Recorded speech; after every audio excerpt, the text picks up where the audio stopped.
मैं colonel Sophia Qureshi और मेरे साथ विंग कमांडर व्योमिका सिंह आज आपको 6 से 7 मई 2025 की रात 1:05 से 1:30 के बीच भारतीय सशस्त्र बलों द्वारा अंजाम दिए गए ऑपरेशन सिंदूर के बारे में जानकारी देंगे।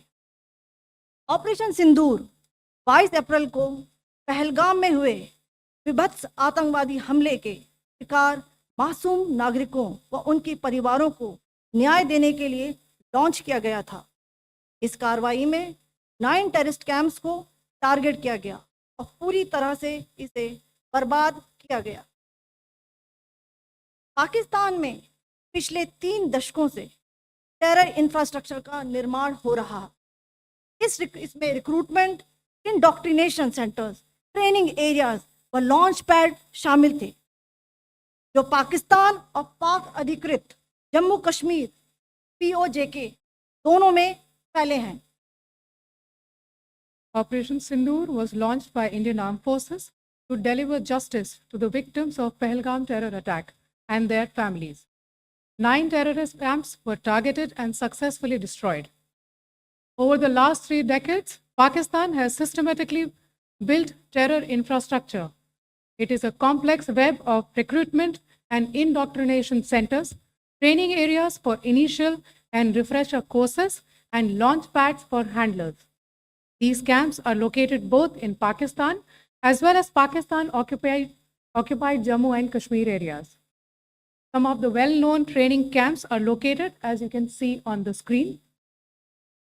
They are distributed from Sawai Nala in the north, counting to approximately 21, ending at Bhagalpur to the south. इन लक्ष्यों का चयन विश्वसनीय इंटेलिजेंस सूचनाओं के आधार पर हुआ ताकि आतंक गतिविधियों की रीढ़ तोड़ी जा सके, और यह खास ध्यान दिया गया कि निर्दोष नागरिकों और सिविलियन इंस्टॉलेशन को नुकसान न पहुंचे। The selection of these targets for Operation Sindoor was based on credible intelligence inputs and role of these facilities in perpetrating the terror activities. The locations were so selected to avoid damage to civilian infrastructures and loss of any civilian lives. This was done with due diligence, and the camps selected for targeting and their engagement will now be shown to you one by one. POJK ये targets मैं आपको बताना चाहूँगी। सबसे पहले सवाई नाला camp Muzaffarabad, जो कि POJK के लाइन ऑफ कंट्रोल से 30 किलोमीटर दूर है। यह एक लश्कर तोयबा का ट्रेनिंग सेंटर था। 20 अक्टूबर 2024 सोनमर्ग, 24 अक्टूबर 24 गुलमर्ग, 22 अप्रैल 2025 पहलगाम, इन हमलों के आतंकियों ने यहीं से प्रशिक्षण लिया था। सैयदना बिलाल कैंप जफराबाद, यह एक जैश ए मोहम्मद का स्टेजिंग एरिया है। यह हथियार, विस्फोटक और जंगल सर्वाइवल ट्रेनिंग का केंद्र भी था। गुलपुर कैंप कोटली, यह LOC से 30 किलोमीटर दूर था। लश्कर तोयबा का बेस था, जो रजौरी पुंछ में सक्रिय था। 20 अप्रैल 2023 को पुंछ में और 9 जून 2024 को तीर्थ यात्रियों के बस हमले में यहीं से आतंकी को ट्रेन किया गया था।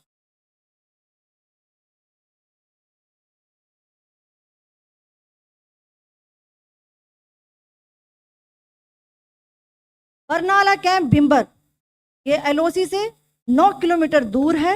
यहाँ पर हथियार, हैंडलिंग, IED व जंगल सर्वाइवल का प्रशिक्षण केंद्र था।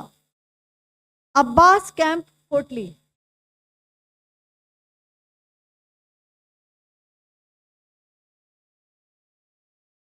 यह LOC से 13 किलोमीटर दूर है। लश्कर तोयबा का फिदाइन यहाँ तैयार होता था। इसकी कैपेसिटी 15 टेररिस्ट को ट्रेन करने की थी।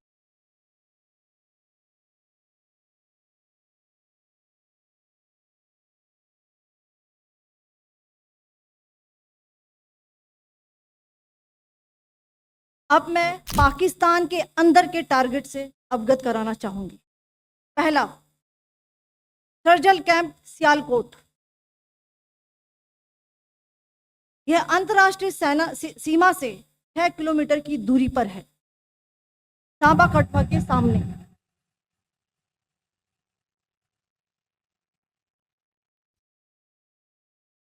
मार्च 2025 में जम्मू एंड कश्मीर पुलिस के 4 जवानों को जो हत्या की गई थी, उन आतंकवादियों को इसी जगह पर ट्रेन किया गया था।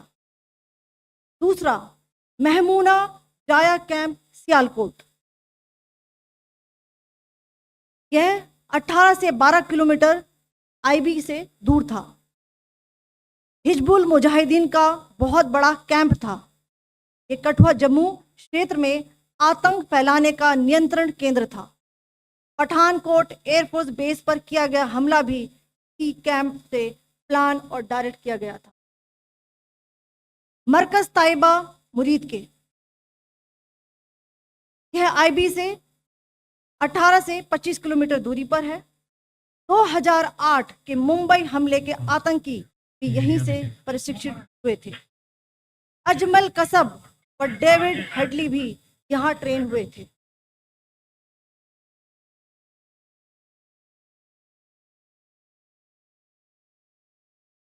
आगे दूसरा आया।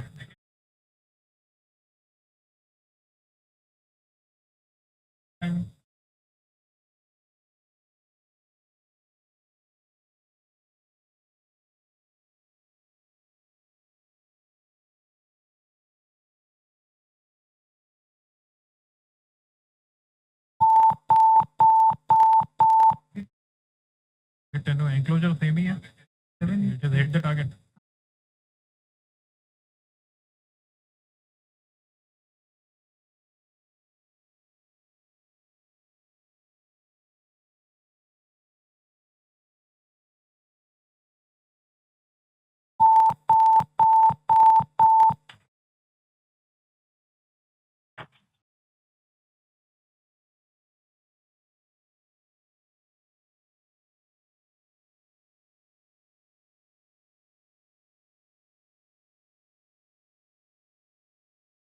मरकज सुभान अल्लाह भावलपुर, ये इंटरनेशनल बाउंड्री से 100 किलोमीटर दूर है।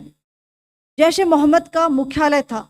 यहाँ पर रिक्रूटमेंट, ट्रेनिंग व इंडोक्ट्रिनेशन का केंद्र भी था।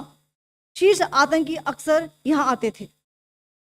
मैं आप सबको बताना चाहती हूँ कि किसी भी सैन्य ठिकाने का निशाना नहीं बनाया गया और अभी तक किसी तरह की नागरिक क्षति की रिपोर्ट नहीं है।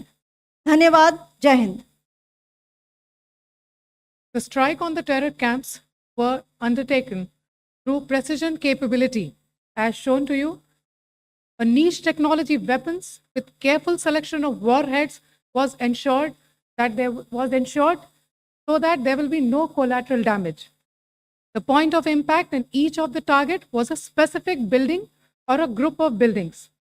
All the targets were neutralized with clinical efficiency, and the results reiterate the professionalism of the Indian Armed Forces in the planning and execution of their operations. No military establishments were targeted. India has demonstrated considerable restraint in its response. However, it must be said that the Indian Armed Forces are fully prepared to respond to Pakistani misadventures, if any, that will escalate this situation. Jai Hind, and thank you very much.